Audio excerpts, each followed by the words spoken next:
Bueno, buenas tardes. Vamos a hablar hoy de las valvulopatías, es decir, enfocar el tema de la patología valvular. Primero un recordatorio de lo que hace la anatomía normal del corazón. Este es un corte por el eje largo. Se observan las cavidades auricular y ventricular derecha y auricular y ventricular izquierda, y las válvulas correspondientes, las válvulas auriculoventriculares, que sería la tricúspide, acá el cuerpo de la válvula, las cuerdas tendinosas, con la inserción en los músculos papilares. En el lado izquierdo, de la misma manera, la válvula mitral con sus dos valvas, también y su aparato de sustentación, que está constituido por cuerdas tendinosas adosadas a los músculos papilares respectivos. Las válvulas sigmoides serían la válvula aórtica, acá en el tracto de salida del ventrículo izquierdo, y las válvulas pulmonares en el tracto de salida del ventrículo derecho de arteria pulmonar. Si podemos tener una visión superior sacando las aurículas, retirando las aurículas, vamos a observar la disposición de todas estas válvulas vistas desde arriba, desde la visión superior. Acá se observan las tres cúspides correspondientes a la válvula tricúspide aurículo-ventricular derecha, la bicúspide o válvula mitral entre la aurícula izquierda y el ventrículo izquierdo, y las sigmoideas aórtica y pulmonar respectivamente. La visión de acá arriba a la derecha es una visión sobre un preparado anatómico, donde se observa también la mitral, la tricúspide, la válvula aórtica con sus tres cúspides, una es la no coronariana y otra corresponde al ostium de la coronaria derecha y al ostium de la coronaria izquierda. Y finalmente la válvula pulmonar con sus tres valvas correspondientes. Se sabe que estas válvulas están en relación, insertas en un anillo fibroso. En ese anillo fibroso hay un trígono, es un tejido fibroso más denso y que de alguna manera le da soporte y contención a este tipo de estructuras. Fíjense que acá está el orificio para el pasaje del haz de His o aurículo ventricular, y es importante estas relaciones anatómicas porque en cualquier tipo de cirugía valvular o en patología de las válvulas se puede comprometer justamente la región del sistema de conducción, muchas veces el nódulo auriculoventricular. Siendo un recordatorio histológico, las válvulas, en general, un concepto importante a retener, que las válvulas no tienen irrigación, o esta es muy mínima, muy escasa. Se nutren más bien por difusión. La presencia de irrigación es un dato histológico patológico, como se puede observar, por ejemplo, en una valvulopatía postinflamatoria, como el caso de la fiebre reumática, donde vamos a apreciar vasos de pared relativamente engrosada, inmersos ahí en un tejido fibroso y con focos de inflamación. Las válvulas tienen una capa fibrosa compuesta por tejido colágeno denso, que le da básicamente la integridad estructural a estas estructuras, y una capa esponjosa con predominio de tejido conectivo laxo, dispuesta principalmente para absorber los impactos por todo el mecanismo que tienen que hacer las válvulas de apertura y cierre ante la corriente circulatoria. Veamos acá un recordatorio de vuelta anatómico e histológico. Por ejemplo, la disposición de la válvula mitral. Se observan la cavidad que sería correspondiente a la aurícula izquierda y al ventrículo izquierdo. Este es el miocardio, el espesor correspondiente al ventrículo izquierdo, y está la valva con sus cuerdas tendinosas de características normales en esta fotografía. Y acá es para ver, visualizar la zona que corresponde más a una capa esponjosa, a una capa fibrosa de tejido más denso y a una cara ventricular del espesor justamente de estas valvas. Serían como tres capas, una esponjosa, una fibrosa, y se agrega una tercera capa ventricular con tejido conjuntivo denso con fibras colágenas elásticas. Un concepto fisiopatológico es el de estenosis e insuficiencia. Las lesiones valvulares pueden dar estenosis o insuficiencia, y pueden ser puras o mixtas. En general se habla de enfermedad valvular cuando coexisten estenosis e insuficiencia. Las lesiones pueden ser aisladas o combinadas. Muchas veces, como es el caso típico de la fiebre reumática, se combina la afectación de la válvula mitral con la válvula aórtica, y en tercer lugar también la válvula tricúspide suele verse afectada en los casos más floridos, con mayor severidad de afectación valvular por esta entidad. Las consecuencias clínicas entonces dependerán de qué válvula está afectada, de cuán intensa sea la lesión y del tiempo que le ha llevado a instalarse.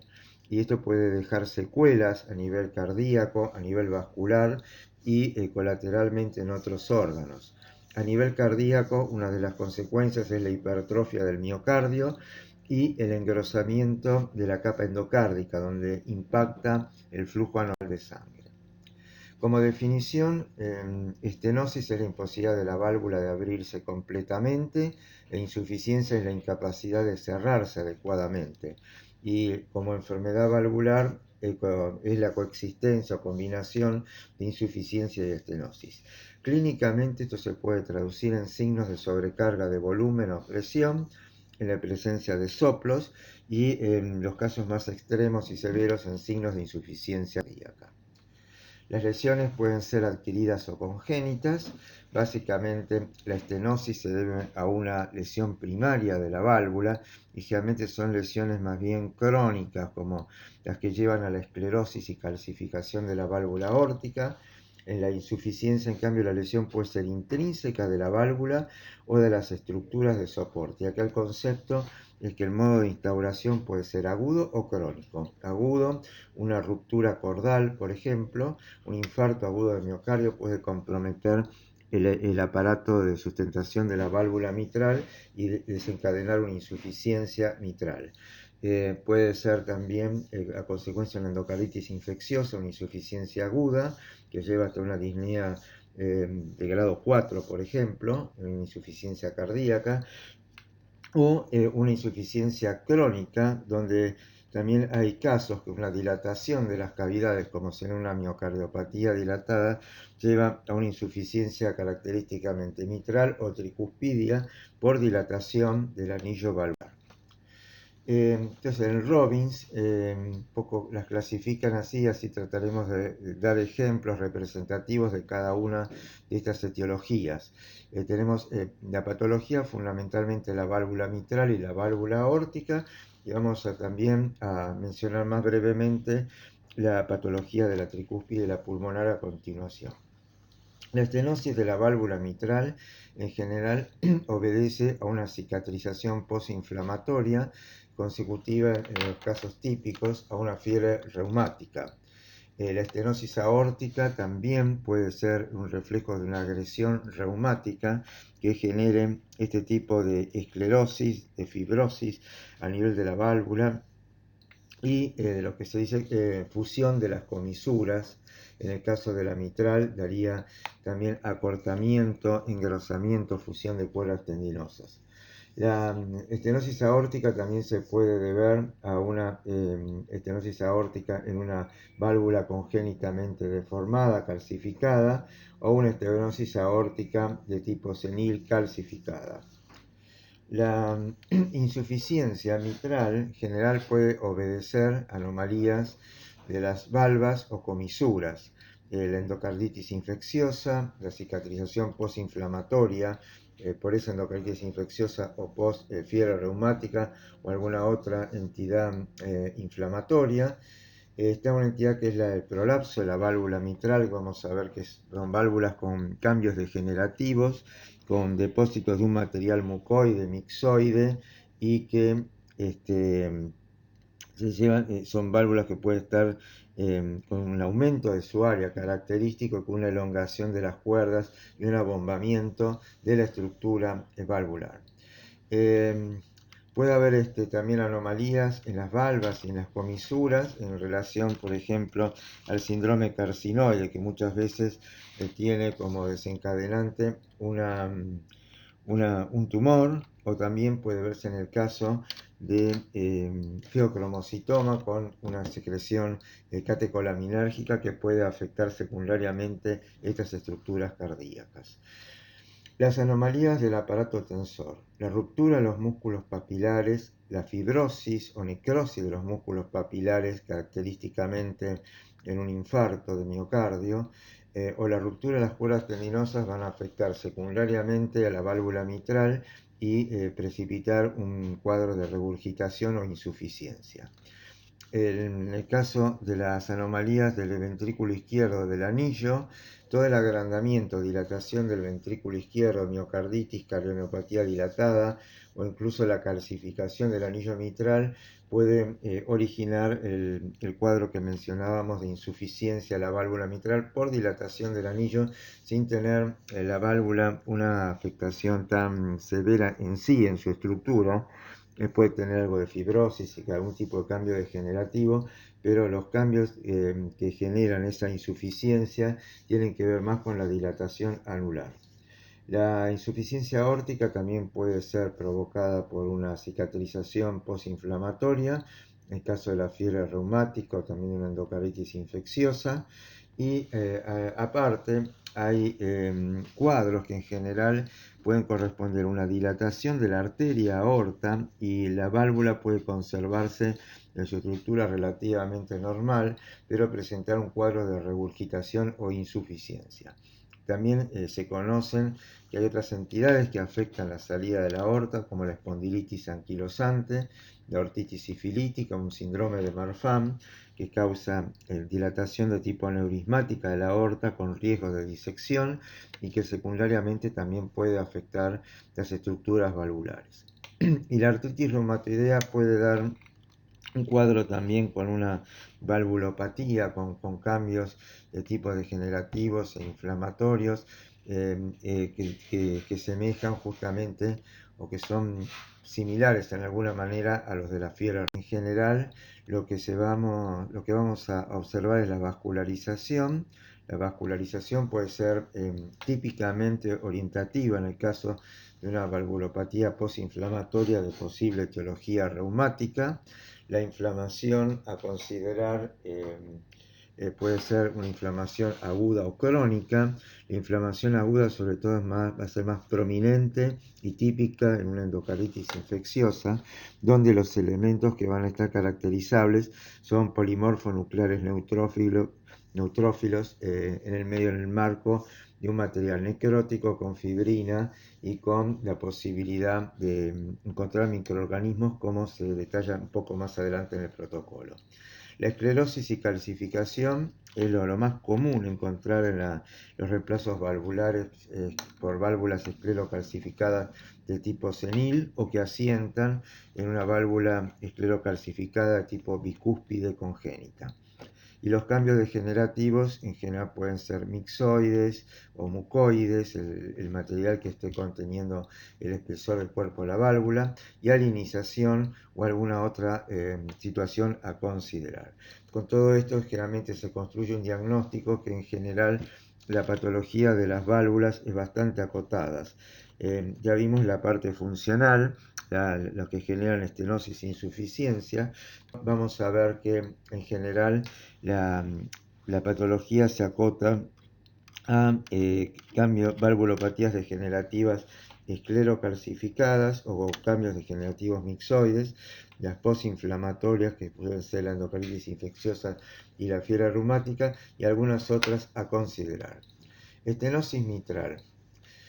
La estenosis mitral, una consideración es la calcificación del anillo de la mitral que puede extenderse aparte de esta estructura propiamente dicha de la válvula al miocardio adyacente, puede generar cierto grado de regurgitación, y entonces estaríamos hablando de una enfermedad mitral donde coexisten la estenosis y la regurgitación.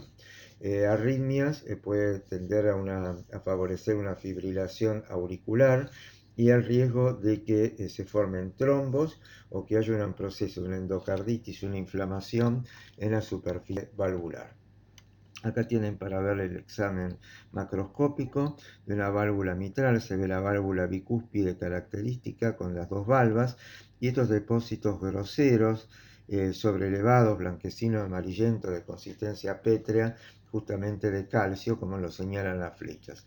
Se ven que estos depósitos se extienden más allá del cuerpo de la válvula al miocardio adyacente. Esta es otra patología, la válvula mitral, en una fiebre reumática en un periodo crónico. Se ve la fusión de las comisuras, el pegoteamiento acá entre las dos valvas, y es lo que típicamente, clásicamente se describe como válvula mitral en boca de pescado.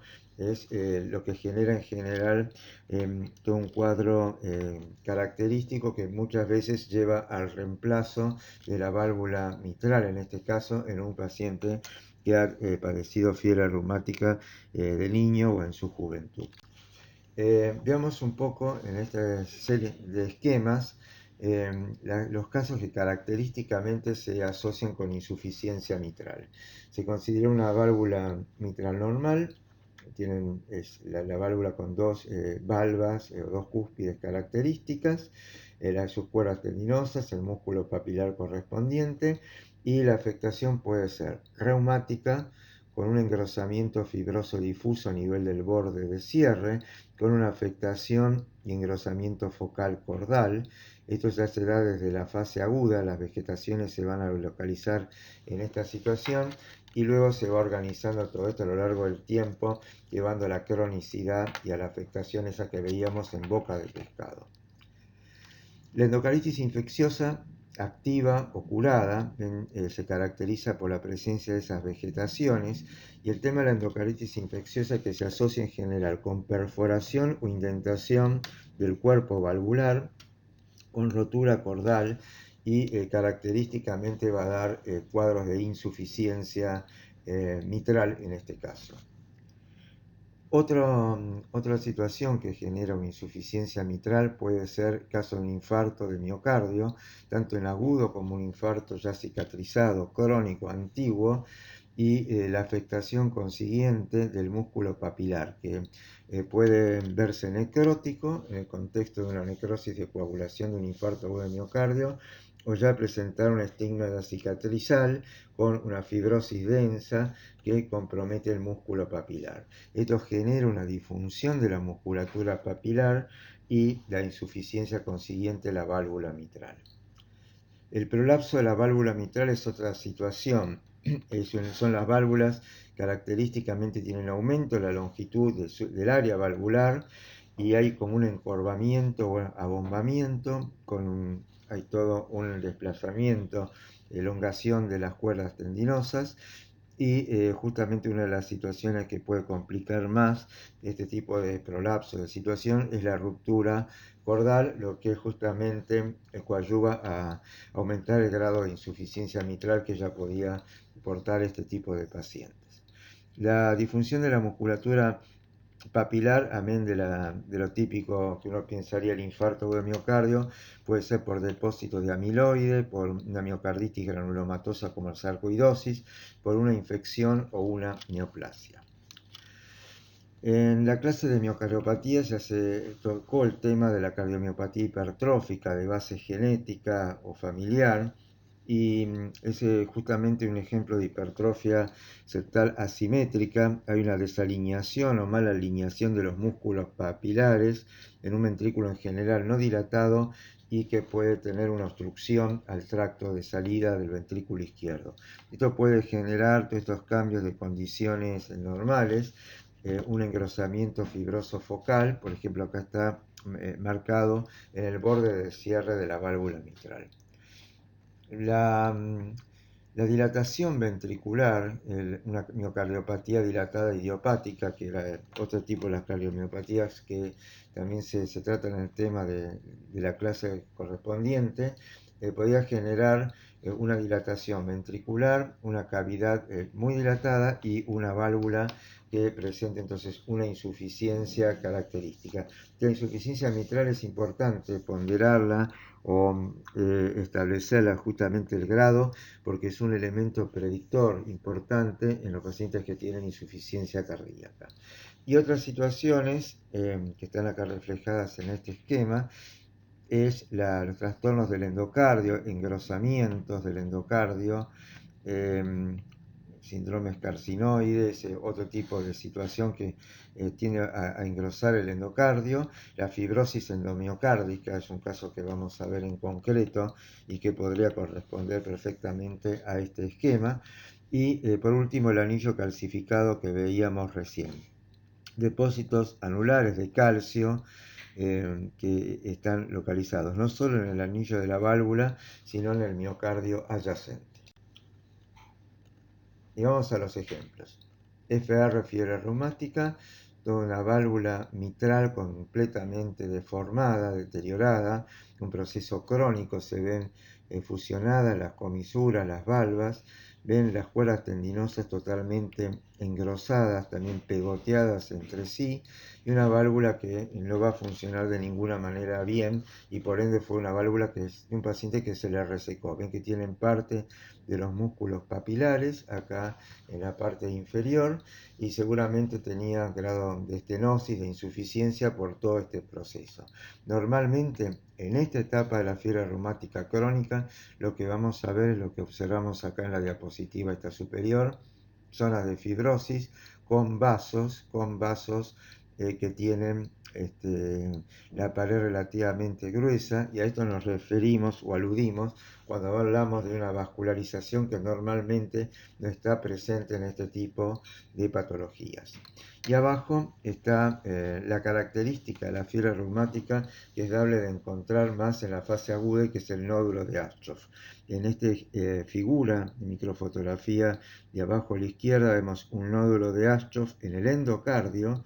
Puede haber un engrosamiento del endocardio, y esta formación de granuloma, que hay que tener algún grado de entrenamiento para reconocer que esto es una forma de granuloma, como conjunto de histocitos, y constituido por células de Astroff y de Anichkow, que son células, digamos que son también de estirpe histocitaria transformadas, y que conforman esta estructura que se va a ver en la fiebre reumática aguda, en la pancarditis reumática.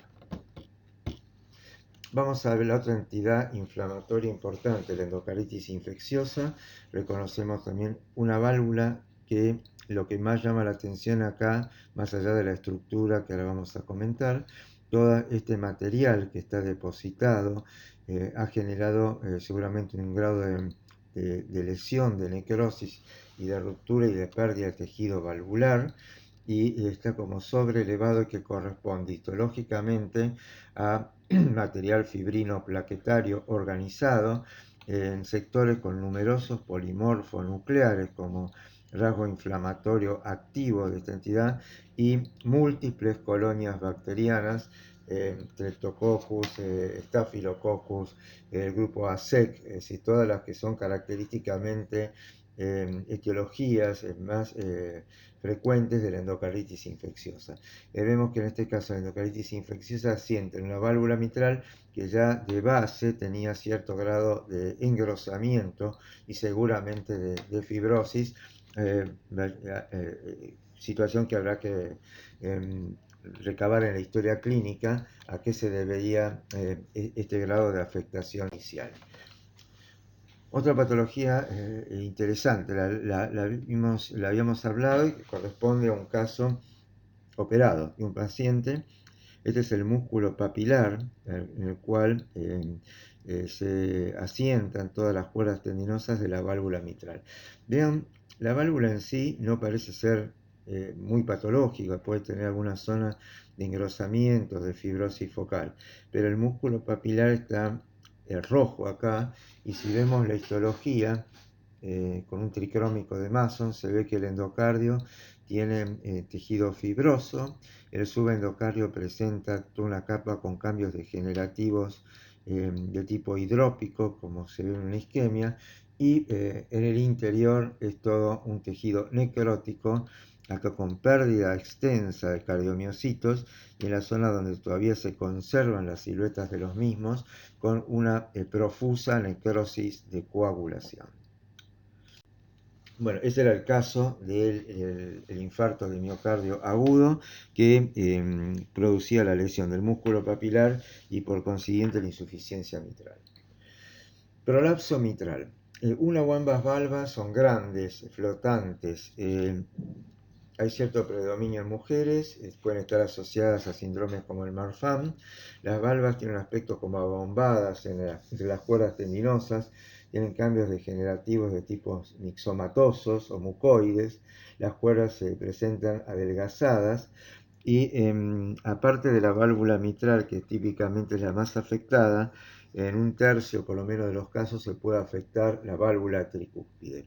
Está disminuida la capa fibrosa valvular a expensas de la capa esponjosa que era la del tejido conectivo más laxo.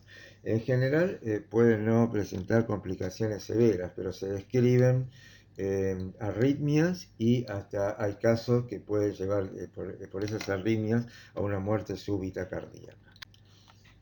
Acá tenemos presentada la patología, ven una válvula como sobrelevada, abombada, sería la válvula mitral, puede tener en el cuerpo la misma ciertos sectores focos de fibrosis y ven acá que está como un abombamiento, una válvula con un aumento neto de su área y con en general debido a ese incremento del tejido conectivo más laxo, ese material mixoide o mucoide que se puede depositar y las cuerdas tendinosas que aparecen como más elongadas y demás. La válvula tiene ese aspecto de válvula flotante. Y esta es también una imagen característica de un reemplazo de una válvula mitral que presentaba un prolapso. Ven, la estructura es una válvula que se ve de aspecto bastante conservado macroscópicamente, con ciertas áreas más fibrosas, pero con transparencia y brillo en otros sectores. Histológicamente, aparte de la coexistencia de esos tejidos fibrosos denso y laxo, predomina el tejido fibroso laxo, con este depósito, este material mucoide, basófilo, entremezclado con toda esta celularidad del tejido conjuntivo. No hay reacción inflamatoria característica y tampoco hay calcificación, sino que son cambios degenerativos mixomatosos mucoides los que se presentan en el prolapso de la válvula mitral. Una situación que acontece en la miocardiopatía hipertrófica de base genética es toda esta obstrucción al tracto de salida del ventrículo izquierdo, se pueden conformar placas blanquecinas en el endocardio y hay toda una obstrucción dada por esta hipertrofia marcada del septum interventricular, que ya vimos en la clase de miocardiopatía, que corresponden a rasgos citológicos de hipertrofia, desarrollo, desarreglo de los cardiomiocitos, fibrosis intersticial, cambios isquémicos y alteraciones de los vasos de mediano y pequeño calibre. Esta situación a veces, una forma de tratar de resolver esa obstrucción es realizar lo que se llama miomectomía. La miomectomía es una resección del músculo del septum interventricular en la zona más cercana a la salida del tracto ventrículo izquierdo y se ve la pieza resecada, el espesor del endocardio, así como el sector interno al mismo que justamente encontramos las patentes características de la miocardiopatía hipertrófica. Todo el entrecruzamiento, desorganización de las fibras, la fibrosis intersticial, los rasgos característicos de la hipertrofia, los núcleos agrandados hipercromáticos, y en estas zonas con parches de fibrosis, los vasos que tienen un engrosamiento parietal y algunos de aspecto también malformativo. Bueno, pasamos ahora a la válvula aórtica. La válvula aórtica, como es de pensar, tiene tres valvas, tres cúspides. En general están en relación 2 con los ostium coronarios respectivos, coronario derecho y coronario izquierdo, y una valva es la no coronariana. Esta sería la estructura normal y esta es la ubicación típica en el corazón, como vimos en un corte por el eje largo o en una vista aórtica. en gran medida son similares a lo que describimos en la válvula mitral. La endocarditis infecciosa, tanto en su etapa activa como las secuelas que puede dejar, principalmente perforaciones, va a generar una pérdida de tejido cuspidio y lógicamente determinado grado de insuficiencia. Se puede apreciar las vegetaciones acá en la estructura de una valva o la indentación también por pérdida de tejido cuspidio. La endocarditis infecciosa acá está reflejada en una válvula aórtica con 3 valvas correspondientes a una válvula aórtica normal, nativa, y acá en una válvula aórtica bicúspide que ya de por sí puede ser un factor de riesgo, de predisposición para el desarrollo de una endocarditis infecciosa. Otras alteraciones que serían importantes de consignar en relación a la válvula aórtica es lo que tienen que ver con la dilatación del anillo aórtico, es decir, el aneurisma de la arteria aórtica, que puede ser un aneurisma aterosclerótico o un síndrome de Marfan en pacientes más jóvenes, y un accidente como que puede ser un desgarro o laceración, una disección de la aorta, generalmente acontece en los primeros 2 centímetros desde la ubicación de la valva y que corresponde a una disección que va haciendo la sangre, que va penetrando entre las túnicas medias y adventicial de la arteria. Otras alteraciones esclerocalcificadas, como se ve acá, generalmente se van a corresponder más con grado de estenosis y se ve representado los depósitos nodulares de calcio en el cuerpo de cada una de las cúspides de la válvula aórtica. Por alguna otra situación puede haber situaciones de prolapso o afectación por enfermedades de tipo reumatológicas o autoinmunes o del tejido conectivo, como la espondilitis anquilosante, la artritis reumatoidea, donde dan márgenes engrosados con zonas de engrosamiento fibroso. Se puede ver también la afectación reumática, la agresión reumática con todas las características de fusión comisural, como se describe bien acá en esta imagen, y con esclerosis y calcificación y alinización de la misma. La hipertensión arterial sistémica puede dar engrosamiento fibroso focal de la parte de las valvas. El Marfan puede dar cambios degenerativos, cúspides flojas, con depósitos de material mucoide o mixoide, con debilitamiento de la estructura, y otros cambios son los que podemos encontrar en la artritis reumatoidea, donde encontraríamos nódulos reumatoideos, por ejemplo acá, en la superficie de una de las cúspides, como está reflejado. La sífilis también puede afectar la arteria aorta, en la parte de la salida, el callado de la aorta, la primera parte de esta arteria, generalmente da un engrosamiento de la pared aórtica y en los casos que ahora se ven con mucha menor frecuencia, no es frecuente encontrar la disección de la aorta como si se suele ver más en el Marfan o en la atlerosis.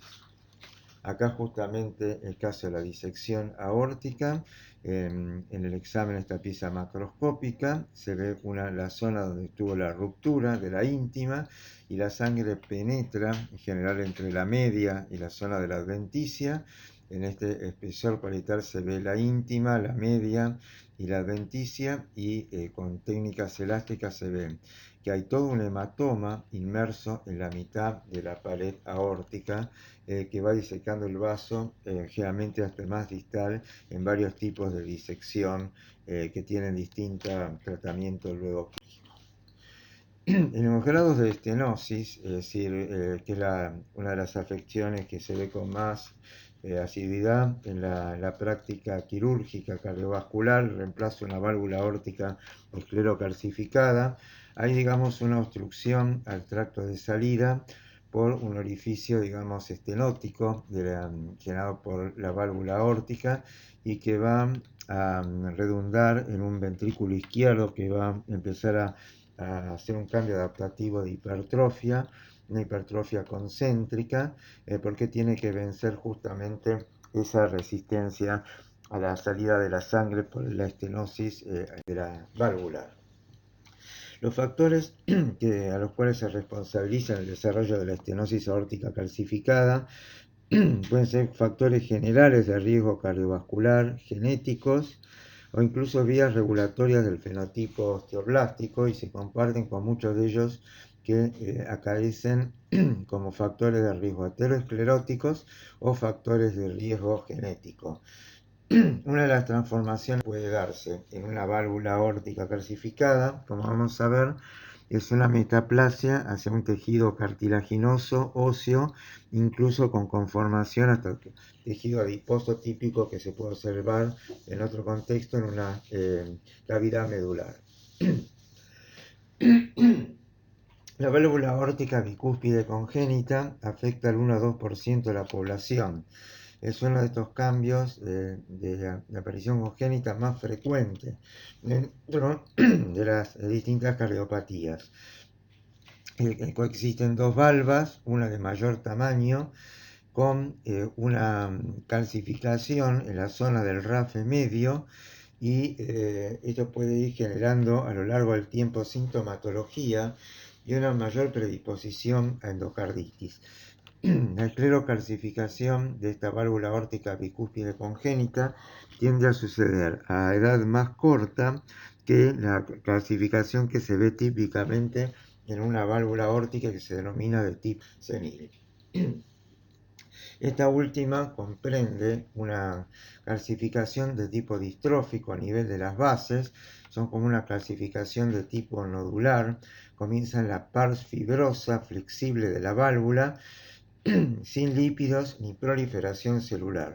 No se describe la fusión comisural que aparece en la agresión reumática, y en general esta valvulopatía degenerativa esclerocalcificada aórtica no se acompaña en general de una valvulopatía mitral esclerocalcificada, que puede darse, pero no es lo que acontece en la mayoría de los casos.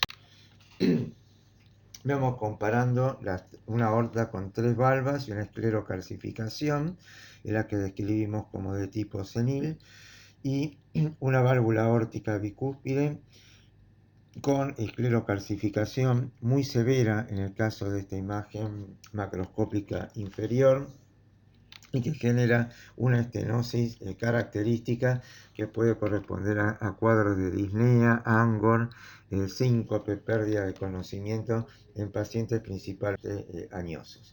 La característica histológica de estas patologías estriban en la esclerosis, tejido fibroso. Ahí ven, puede darse acá una vascularización, pero además de tipo de angiogénesis o neovasos o de tipo capilar, en las zonas cercanas donde están los depósitos más groseros de este material basófilo que es calcio. La hialinización como otro fenómeno degenerativo, y algunos focos de inflamación crónica, se puede ver infiltrado mononuclear, linfocitario y hasta macrófagos.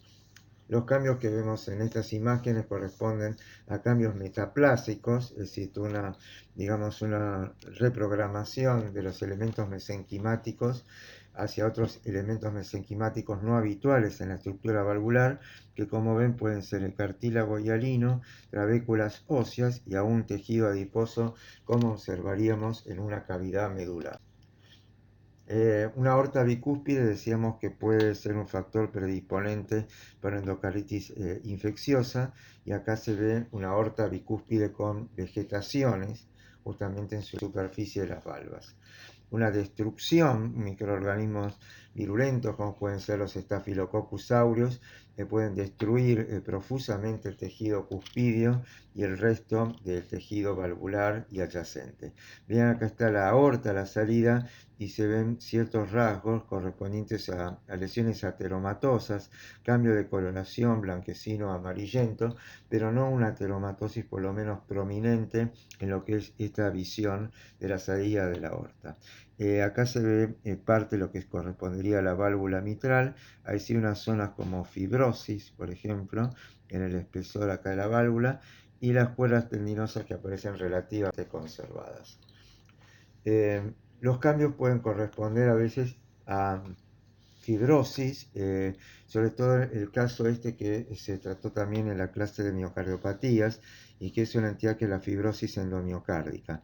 Esa fibrosis que puede asentar tanto en el ventrículo derecho como en el izquierdo y que se ve acá en la foto esta, en la microfotografía, como un endocardio muy aumentado, manifiestamente aumentado, apenas un tejido fibroso denso que engloba parte del miocardio subyacente, pero que macroscópicamente se había extendido. Este es un caso de un corazón explantado.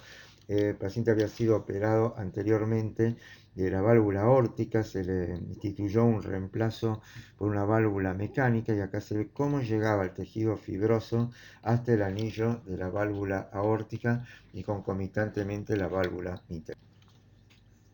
Pasamos a la válvula tricúspide. En general tiene menos patología que las mencionadas anteriormente, si bien por sus características anatómicas se asemeja más a lo que puede pasar en la válvula mitral. Se ve una válvula tricúspide normal, cuerdas tendinosas delicadas y la patología, ejemplos de insuficiencia tricuspidia, una válvula tricúspide normal en la imagen A. En la B corresponde a una miocardiopatía dilatada chagásica. Es una autopsia de un paciente que fallece por insuficiencia cardíaca congestiva y se ve la dilatación del anillo anular consecuente a la dilatación cavitaria derecha y lo que justificaba un soplo característico de insuficiencia tricuspidia en este tipo de patología. En las imágenes de las microfotografías de la derecha, en la A y B se ven cambios degenerativos mucoides o mixoides correspondientes a, por ejemplo, una situación de prolapso de la válvula o ciertos cambios que pueden pasar en un síndrome de Marfan, donde lo único que vamos a ver característicamente es esclerosis y cambios mucoides en el espesor parietal valvular. La C y D ya lo deben conocer, son los cambios correspondientes a una vegetación, una endocarditis infecciosa.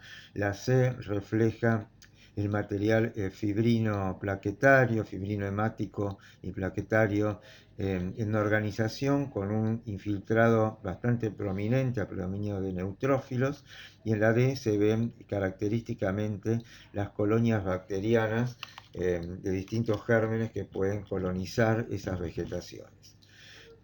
La E puede corresponder a una endocarditis infecciosa en un estadio ya de organización con un tejido de granulación en organización subyacente. La F corresponde a dos cuerdas tendinosas que en el procedimiento de tener una biopsia endomiocárdica, que es lo que se ve acá, el tejido endomiocárdico, y estos dos elementos corresponden a dos cuerdas tendinosas que se lesionaron en el procedimiento, produciendo una ruptura cordal. Y la imagen G y H son características de la agresión reumática en una válvula tricúspide. Aparte del proceso fibrótico, un infiltrado disperso mononuclear, pero lo característico son esos vasos de pared gruesa engrosados, inmersos en este tejido fibroso con cambios postinflamatorios de tipo crónico. Situaciones más excepcionales, pero que aprovechamos para ver, es una masa del tumor intracardíaco más frecuente, es el mixoma. Sería esta masa que estamos viendo acá en la imagen B y que estaba acá comprometiendo desde la aurícula derecha al ventrículo derecho. Una masa en forma de trébol, un tejido que se origina, un tumor que se origina a partir de elementos subendoteliales principalmente ubicados en el septum interauricular. Y la imagen de abajo corresponde a otro tumor cardíaco raro, puede ser a veces un tumor primitivo que es un linfoma, y se ve la masa producida por este tumor también en cavidades derechas y que producen ambas lesiones, ambos tumores, una obstrucción funcional de la válvula tricúspide. En el caso del linfoma se ve todo lo que es el infiltrado con antígeno común leucocitario por elementos hematopoyéticos.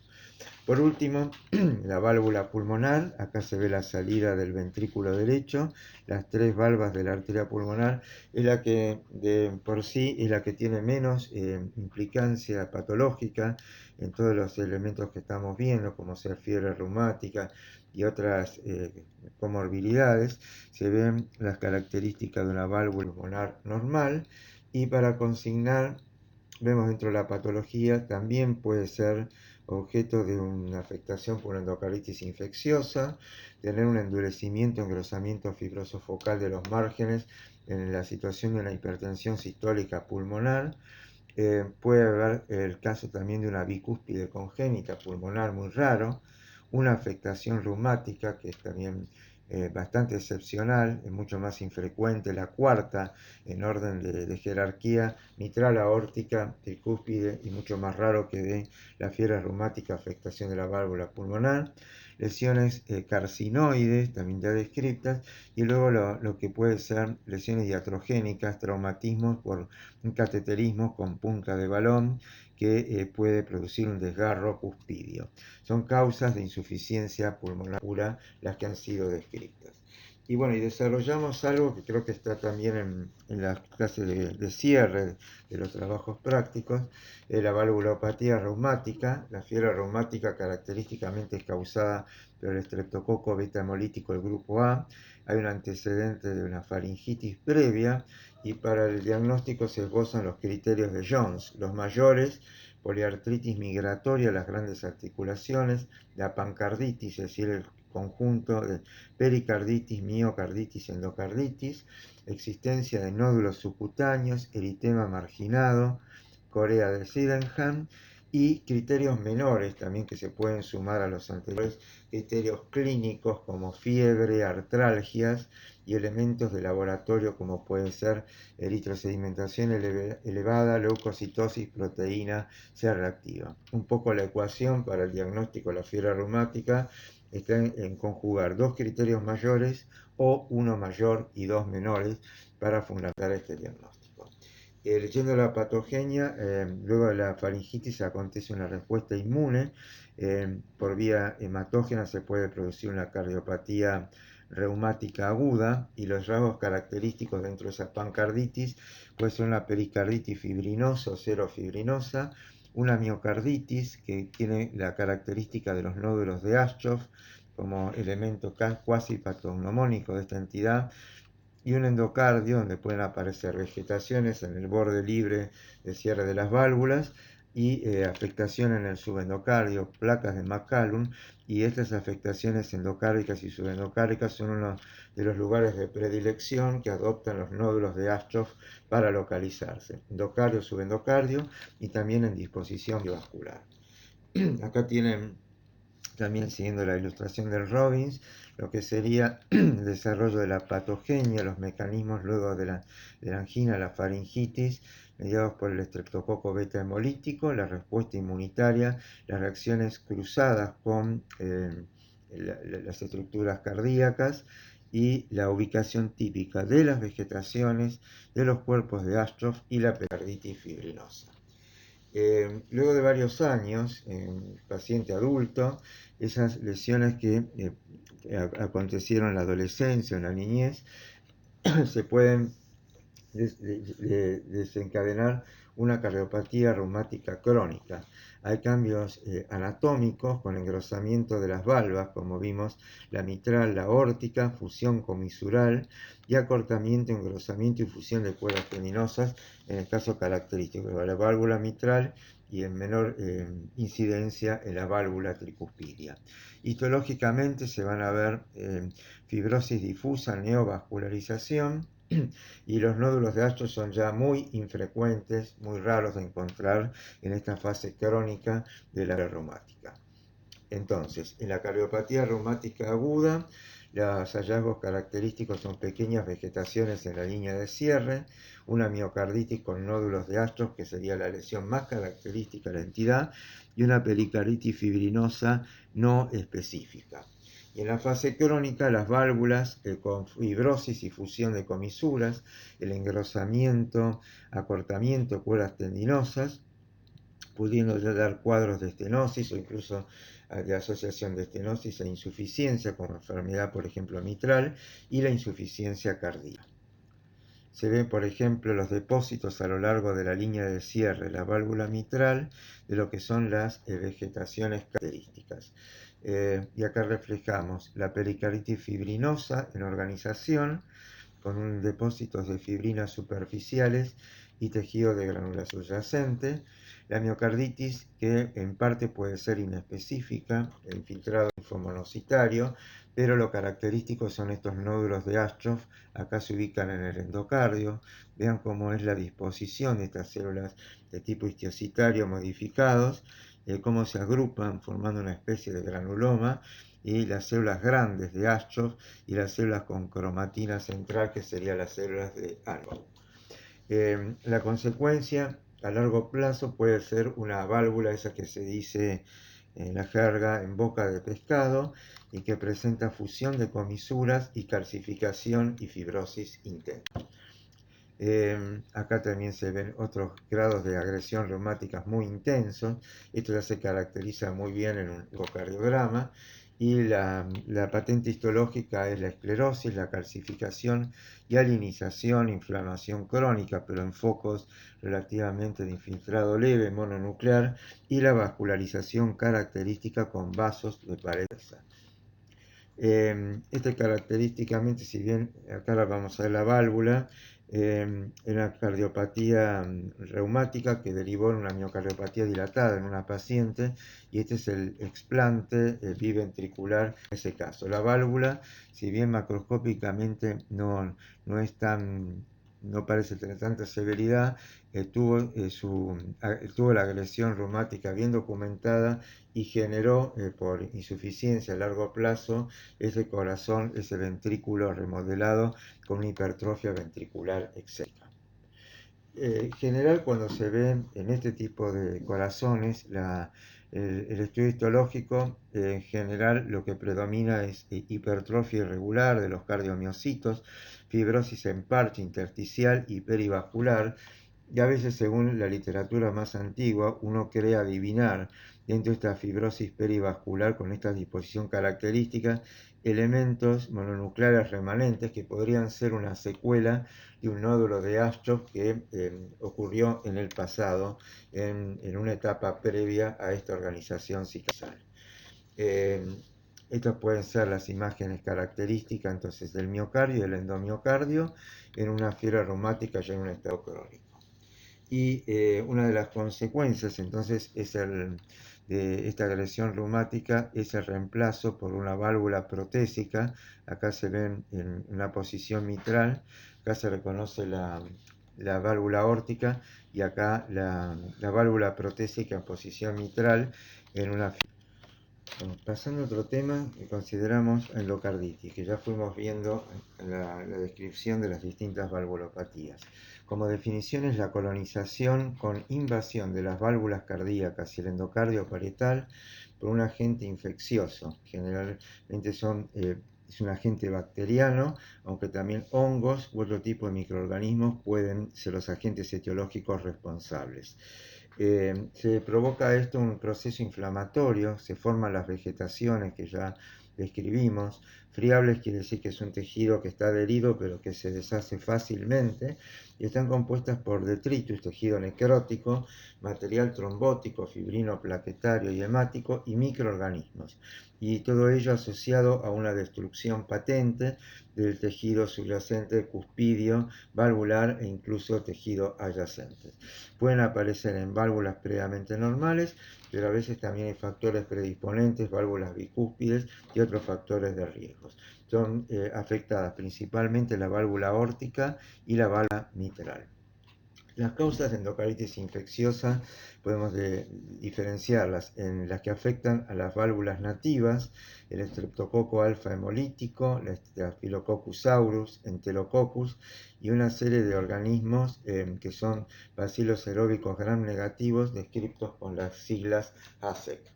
La endocarditis en válvula protésica, acá predomina el germen como los Staphylococcus coagulasa negativo o el aureus. el grupo HASEC, y también pueden aparecer hongos, y el estreptococo alfa hemolítico tiene una incidencia mucho menor proporcionalmente. Y otro grupo de riesgos son los grupos de drogadictos endovenosos, donde están descritos también los gérmenes parecidos en cuanto a los tipos de agentes etiológicos, y se le agregan hongos y el riesgo de endocarditis de la cavidad de ella. La endocarditis, entonces, en cuanto a la hepatogenia, hay una noxa, es decir, el agente etiológico, un factor predisponente, la inmunosupresión, cateterismo, acontece un daño endocárdico inicial y se forma un microtrombo estéril. Hasta ese punto es una endocarditis trombótica que puede considerarse abacteriana. Ese microtrombo puede lisarse, organizarse o infectarse, y esa infección es lo que da pie al diagnóstico de endocarditis infecciosa. El microtrombo se puede organizar y dar una patente de esclerosis, de calcificación, y una estenosis eventual de esa válvula aórtica o válvula mitral, es decir, con calcificación sobreagregada y como cambios que se uno describe como cambios inflamatorios. Factores de riesgo para la aparición de endocarditis infecciosa son las cardiopatías congénitas, una válvula mitral mixomatosa, una estenosis calcificada de la valvular, una válvula artificial, y otros factores predisponentes: la neutropenia, la inmunosupresión, diabetes, cateterismos, drogas y alcohol.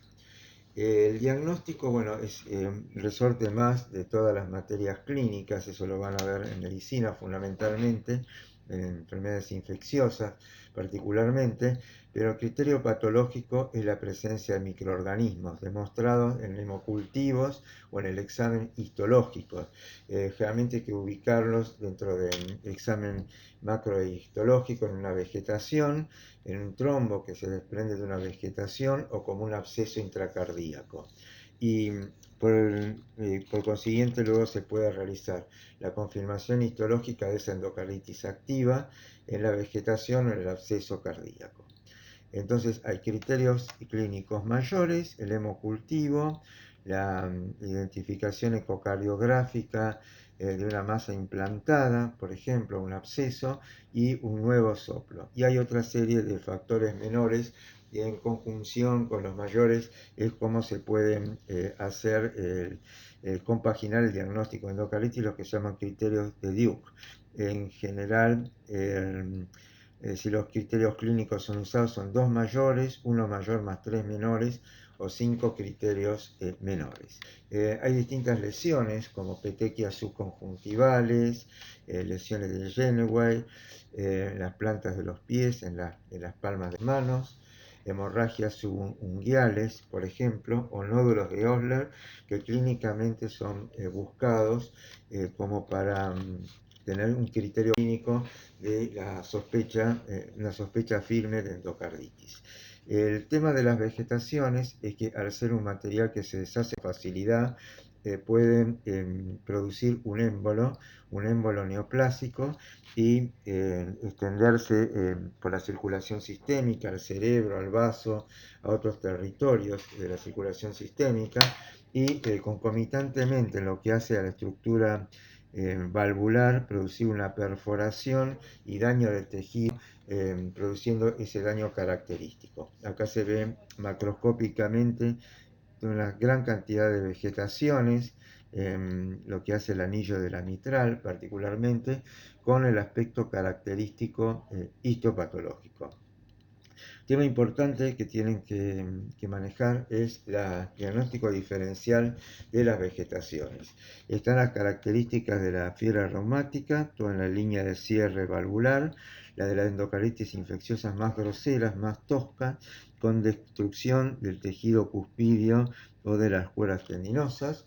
Y hay que diferenciarlo de otras dos entidades: la endocarditis trombótica no bacteriana, que a veces es como una forma de presentación de un cáncer, un síndrome paraneoplásico, por un estado de hipercoagulabilidad, y la endocarditis de Lipman-Sachs, que se ve en las dos caras de la vertiente valvular, típica del lupus eritematoso sistémico. Entonces vemos cuadros macroscópicos de endocarditis infecciosa, en este caso un compromiso, grandes vegetaciones que destruyen y comprometen el tejido cuspidio aórtico. En este caso, a veces procedimientos como un procedimiento dental puede llegar a producir una endocarditis consecutiva con una lesión valvular. Acá con perforación del tejido, con perforación a nivel de la válvula mitral, formación tipo de una fístula, y acá también en la válvula tricúspide, y la descripción a veces que en grupos de riesgo como drogadicción endovenosa puede afectarse más el lado derecho del corazón. Veamos el aspecto histológico típico, una vegetación valvular compuesta de la fibrina, plaquetas, células inflamatorias y llena de colonias bacterianas, y cómo esto se puede desprender y dar un émbolo séptico desprendido de una vegetación. Colonias bacterianas, de las cuales ya vimos los gérmenes más característicos, inversión del tejido colágeno que es relativamente avascular, y las imágenes también de múltiples colonias bacterianas y áreas con una riqueza fundamentalmente polimorfonucleares, piocitos, neutrófilos, y cuando se empieza a organizar, cuando ya pasa un tiempo y la endocarditis infecciosa es de un curso subagudo, aparece un tejido de granulación subyacente. Las complicaciones de la endocarditis infecciosa pueden ser locales o generales. Locales pueden ser la insuficiencia o la estenosis valvular, un absceso miocárdico en anillo y la destrucción de valvas, cuerdas tendinosas, músculos papilares, aneurismas del seno de Valsalva o una pericarditis de índole supurativa. Y como complicaciones generales van desde la insuficiencia cardíaca a las embolias ya descritas, pulmón, cerebro, vaso, riñón, con consecuencia de formación de infartos sépticos o abscesos. Las secuelas que pueden dejar tisulares, una endocarditis infecciosa, la destrucción del tejido y un posterior engrosamiento fibroso focal. Bueno, con respecto a la endocarditis trombótica no bacteriana, es una entidad que aparece en pacientes con cáncer terminal o sepsis y está relacionada con estados de hipercoagulabilidad. Generalmente aparece sobre válvulas normales, hay ausencia de microorganismos, como lo dice el nombre, y de destrucción profusa de tejido. Son vegetaciones pequeñas formadas por fibrina y elementos de la sangre sin inflamación. Acá se ve el aspecto macroscópico, vegetaciones pequeñas al margen libre, realmente menos de 0,5 centímetros de diámetro, y tienen gran tendencia a embolizar. Acá es un ejemplo en el borde libre de la válvula mitral, y el aspecto histológico corresponde a una vegetación, esta que está acá a la derecha, compuesta por fibra y plaquetas, y acá en un caso particular, en un paciente con un cáncer hasta ese momento no diagnosticado, que la presentación clínica es como una presentación paraneoplásica por un estadio de hipercoagulabilidad, de una endocarditis trombótica no bacteriana. Justamente se ve la superficie valvular y este material trombótico, donde no se divisan colonias bacterianas. Este paciente tenía el aportador a ese momento, de acá se ve parénquima pulmonar y un adenocarcinoma invasor, ya con extensión también a ganglios linfáticos y otros órganos, pero que la primera manifestación fue esta endocarditis trombótica abacteriana. Y la cuarta entidad que se presenta con vegetaciones es la enfermedad de Lehmann-Sachs, relacionada con el lupus eritematoso sistémico, y que se puede dar en las dos vertientes, en las superficies inferiores de válvula mitral y tricúspide. Son vegetaciones pequeñas, también no bacterianas, y están constituidas por un material granular eosinófilo asociadas a la vasculitis y necrosis fibrinoide típica del lupus. Son vegetaciones pálidas, aplanadas, afectan la superficie valvular mitral y las cuerdas tendinosas. Con respecto a las válvulas protésicas, para ir terminando un poco la presentación, las complicaciones. Una válvula protésica mecánica o biológica, una de las complicaciones más frecuentes es la trombosis, el tromboembolismo. Son pacientes que, sobre todo en las válvulas mecánicas, tienen que estar anticoagulados, y una complicación colateral o adicional es que esa anticoagulación provoque una hemorragia. Las válvulas protésicas pueden ser susceptibles de tener una endocarditis, y otra alteración es el deterioro estructural, ya sea en una válvula biológica pérdida de tejido y también en una válvula mecánica distintas fallas en el tejido que componen la misma. La válvula biológica también pueden sufrir calcificación. Muchos de estos deterioros pueden generar un panus, un fenómeno inflamatorio en el anillo valvular, y eso generar un leak o fuga paravalvular con justamente grados de insuficiencia, de desproporción entre el anillo valvular y el tejido circundante, y que van a requerir una nueva intervención quirúrgica en la mayoría de los casos para solucionarlo. Modelos de válvulas protésicas: válvula biológica porcina, una válvula mecánica bivalva, una de las que más se utiliza actualmente, un modelo antiguo, válvula mecánica protésica de Star-Edwards o de jaula y bola, y en el punto específico, la endocarditis infecciosa en válvulas protésicas, si bien es una complicación infrecuente, en 3 a 6% de los casos, es una complicación severa. Puede darse una endocarditis infecciosa temprana, y acá temprana se consideran 12 meses, menos de 12 meses, menos de un año, y la mortalidad tiende a ser elevada. Staphylos aureus y epidermidis, gram negativos, hongos pueden ser los gérmenes responsables. La endocarditis infecciosa tardía, más de 12 meses, puede dar una mortalidad del 20 a 40% y responsabilizándose al streptococo y estafiloepidermidis.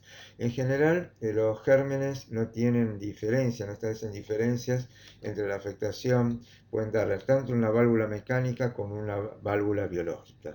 Complicaciones relacionadas con esta endocarditis infecciosa de válvulas protésicas: embolias de vegetaciones y trombos, abscesos del anillo, dehiscencia, es decir, hay una dehiscencia, una ruptura en la parte de la sutura del anillo valvular, eso se produce una fuga paravalvular, leaks, lo que se llama en la jerga, y bloqueos por justamente la relación anatómica de las válvulas, sobre todo mitral, aórtica, con el nodo aurículo-ventricular. Entonces, una complicación en relación con estos procesos es un trastorno del sistema de conducción y, por supuesto, la función valvular.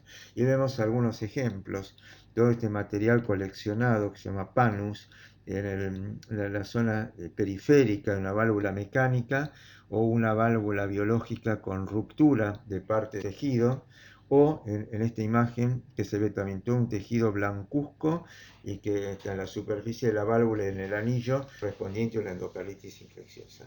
Y muy cortito para finalizar, las excrescencias del AMBL es una formación filiforme que están desde las hojuelas valvulares. Es un hallazgo relativamente frecuente a nivel de la línea de cierre. Se ve más en la válvula aórtica y son depósitos de material trombótico y tejido conectivo recubiertos por endotelio. Y el que sí es un tumor o una formación tumoral benigna, así se reconoce, es el fibroelastoma papilar, que un poco, si uno descompone la palabra, hay tejido fibroso, tejido elástico, y hay una conformación de tipo papilar. Es un tumor benigno originado en endocardio, afecta a las válvulas cardíacas en más del 80% de los casos, y en menor proporción las superficies auriculares o ventriculares. La incidencia es un tumor relativamente frecuente luego del mixoma dentro de los tumores benignos del corazón. La edad de aparición promedio es alrededor de los 60 años. Y bueno, es discutible si es un tumor verdadero, un amartoma, un trombo organizado, porque a veces aparecen luego de traumatismos quirúrgicos, radiación o ablaciones por radiofrecuencia. Esta es una serie presentamos de distintos grupos de pacientes. Ven que la mayoría, salvo algún ejemplo puntual, son pacientes relativamente añosos, la mayoría mayores de 50, 60 años. Clínicamente, a veces una de las complicaciones puede ser una presentación con un accidente cerebrovascular o accidente isquémico transitorio, disnea o aleteo fibrilación auricular, y básicamente ven que compromete válvula mitral aórtica y más raramente tricúspide o excepcionalmente las paredes auricular o ventricular. El procedimiento, ven el tamaño, alrededor de los 10, un poco más de 10 milímetros, 15 milímetros al momento de la resección, y el tratamiento quirúrgico es con resección o plástica quirúrgica. Y esta es un poco acá una imagen de una operación de un fibroelastoma. Esta era la imagen que se había recabado en el ecocardiograma, y esta es la imagen macroscópica e histológica con el tejido fibroso y elástico dispuesto en esta morfología de aspecto papilar. También cuando se lo pone en una caja, eh, en una en una caja de Petri con solución fisiológica, se puede desplegar con esta conformación, y el aspecto histológico muestra el aspecto de tipo papilar con un eje conectivo y con tejido conectivo y elástico, revestidos por endocardio. Bueno, hicimos ya todo un raconto de lo que son la patología valvular. Vieron que no es mucha, pero puede tener alguna de ellas mucha implicancia desde el punto de vista clínico, y forma gran parte de lo que es la patología quirúrgica cardiovascular habitual en los centros de referencia. Muchas gracias por su atención.